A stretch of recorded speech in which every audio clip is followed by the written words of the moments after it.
B, it's time to get up.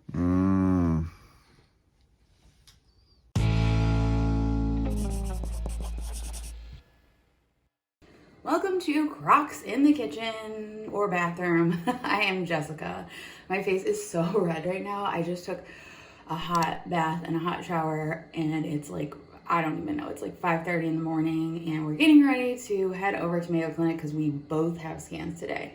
Brian's in the shower, Elsie's still asleep. I gotta go wake her up and get her ready, and then we gotta hit the road.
Hi?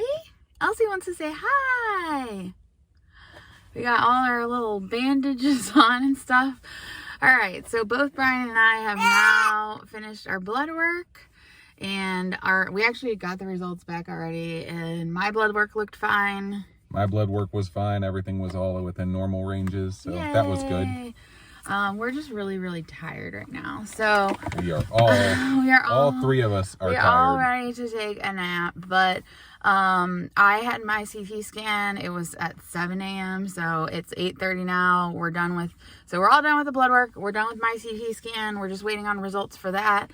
And then Brian's scan is at 11:45. So we decided to go ahead and just head back to our Airbnb for now because Take a nap because that was just too long to hang around in Mayo Clinic with a 17-month-old running around like crazy.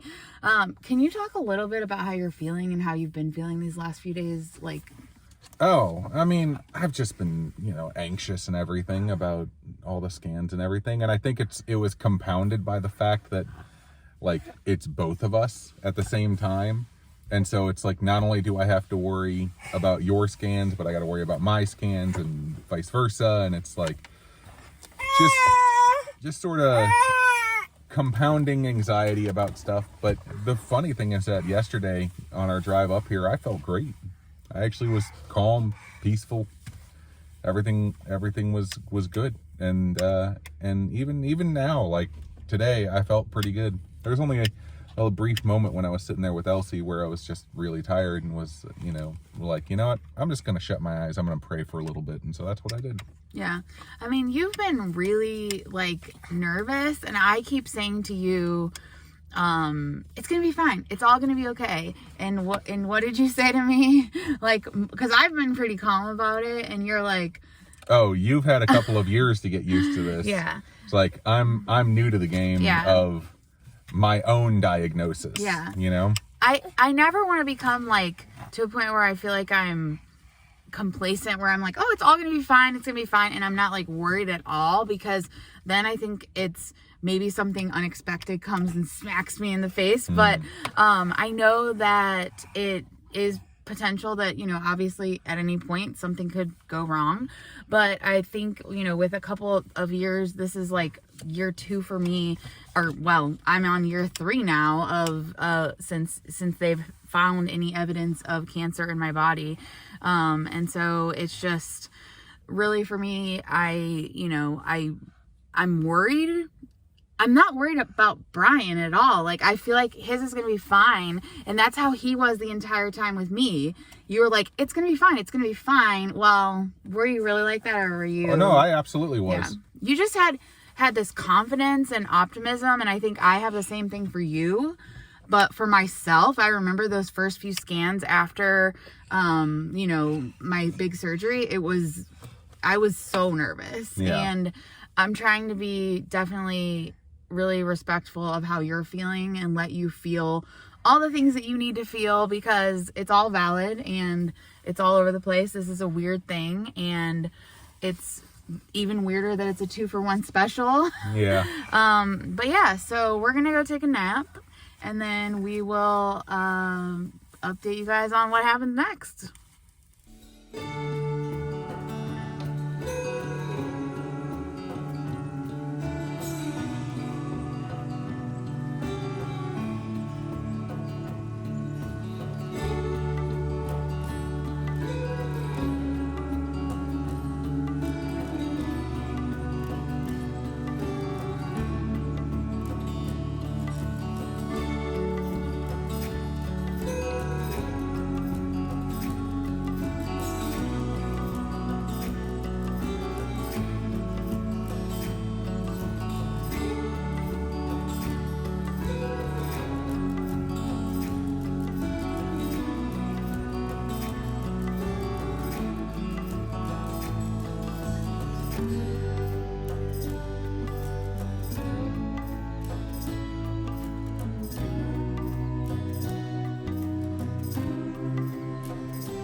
So, in true Croc fashion, it is now a few days later.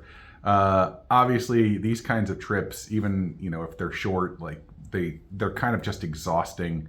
And then we get back, and you got to jump right back into regular life again, and things just take their time and take their toll and all of that. So here we are, finally finishing out this video. Yes. So after you saw us, we were in the car last time. We had just gotten our blood work done. I had had my scan. Then you went to go get your scan. Do you want to tell them about that process? Yeah, so I couldn't really show a lot of videos because there are other patients there, but my stuff is a little bit different than hers because mine was a CT enterography. And the CT enterography is in like a little separate section from the other CT scans, and we get our own cocktails, and it's the bottle that's a Breeza or whatever stuff that I showed. And they also have the cocktail lounge, which is a place where they put everybody to drink their stuff, and they've got a TV on the wall and people just sort of sit there. But you never really know what to like do in those situations. You don't know if like being social is fine, because some of those people look really, really scared. And some of those people look like they're just exhausted, and like nobody seemed to be like having a good time, obviously. So it's like, yes, I know it's a cocktail lounge, but nobody was, I'm a social guy. I like chatting with people and stuff like that. But in those types of situations, I'm like, maybe it's better if I just stay quiet and don't really like say anything. But the nurses were all awesome. The techs and stuff, those people were fantastic. And they always try to keep the mood sort of fairly lighthearted. I just think it's funny that he gets his little cocktail lounge to go to. I just got my Aquafina with my contrast stuff in it, and they just send me back to the waiting room to drink my stuff. He gets to fancy room to drink in. Yeah. The funny thing is that they warn you beforehand, like, about the drinks. They're like, because they don't have sugar in them. They're like sweetened with sucralose or something like that. And but they tell you beforehand. They're like, well, these aren't really that good. You know, they kind of taste like flat 7-Up. And I was just like, okay, like, it tasted perfectly fine to me. I was I told him, I was like, I would have kept drinking those. So my stuff doesn't taste like anything. It just tastes like I'm drinking water. Like, there's no noticeable difference for the stuff. And so I was going to ask you that. Is it just, it's like flavored, but it's not bad, or? So it's like a lemon lime flavor, but it's water. It's like you know, like you can buy those little drink mixes and stuff that are like lemon lime flavored. Exactly the same. Yeah. So it's you just, drink, it's not fizzy. So yeah, every time you get the CT scan, you drink the stuff. If you're gonna have contrast, they do contrast different ways too. But for ours, it's like you drink the stuff, then they put an IV in you, and then when you go back for the CT scan, when you're laying down, they'll do like a scan or two without. Yeah, they do a picture to test, and then they do the actual scan without the scan, and then they do. Then they put your IV in, and then your body gets all warm and weird feeling, and it feels like you're peeing yourself.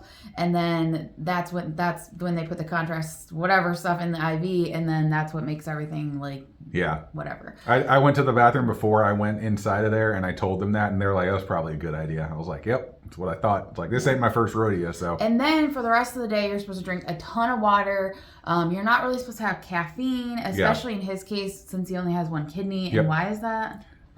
Because caffeine and stuff is a diuretic, and so it can dehydrate you more, and they want you to stay as hydrated as possible. Flush all that out. Flush all of that. Contrast stuff and whatever. They want flush it out. Yeah, they want you to cycle it through. But yeah, they want you to stay very well hydrated. So then that was it for that day. We just went. I don't know. We basically just we crashed. I think we like took naps at some point.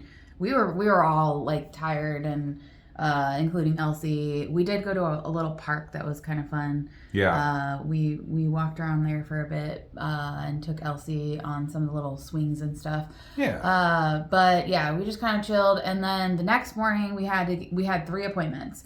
So the first appointment was with your oncologist, and what did he say? No cancer. Whatsoever. Cancer. And that was backed up by the scans and stuff, like, you know, because we can see the reports and everything. In fact, when we walked in, he was like, "Are you sure you want to keep coming up here?" He's like, "I kind of feel bad because like we keep doing these scans now, and there's like absolutely no change in me whatsoever." And so I was like, I mean, she's still got to get scans and stuff. So I was like, we might as well just keep coming up here. So like. And then also you were seeing the next appointment was your gastroenterologist. Yes. So, So not only was I cancer-free, after, the scans and everything, which was fantastic. I was super happy about that. But then I went and saw the gastroenterologist to find out what was going on with my stomach. As I said in a previous video, I don't remember when, but I've got like a 3 centimeter section of my small intestine that has some inflammation, and they wanted me to take the steroid to try and reduce that and see what happened. So after all of that time of taking the steroid, there was no change whatsoever in that little section of my small intestine. But the doctor was also like, "So do you have any symptoms?" I was like, "I haven't had any symptoms for a year plus." And I'm like, and she's like, "And you're like, all the standard stuff, you're having regular bowel movements?" Like, "Yep, doing that." Like, and so she was like, "Well, let's plan to scan you for a year from now." And that's that. So in a year, I'll go back and I'll get another scan and see if there is any change whatsoever in that small intestine section. But no further medications, no further anything. It's basically just wait and see. And if I have any other symptoms that happen to pop up, message them. Yeah. And what she said was that anything that they could do to treat, like if this is potentially, I guess it could still potentially be Crohn's, like very mild starting, like we don't know. Yeah. but that little portion, anything that they would do to treat is just like overkill at this point when he's not having any symptoms. Yeah. So, obviously you need to keep an eye on your symptoms. If you do have a flare up, let her know. Yes. And that will be a very important part of this, but otherwise she wants to see him in a year. His oncologist said, we could do his scans in like 4 months. And then we met with my oncologist. So the meeting with my oncologist is always really nice because we just love her so much, and she has been such an instrumental part of everything that has happened with me and making sure I got the absolute best care possible. So we love meeting with her, and she also had good news for me. There was nothing in my scans. So if you remember my last scans, some of my lymph nodes there was a few changes in the lymph nodes, and they wanted to repeat a little faster the next time. And so I went back. It was like 2.5 months or something instead of waiting like 3 or 4 months. And everything basically looked the same, like there had been no changes, so they're not really concerned. They'll, obviously continue to keep an eye, and I also will be getting scans in 4 months. So basically both of us in July will be getting scans again. Yep. And that will be that.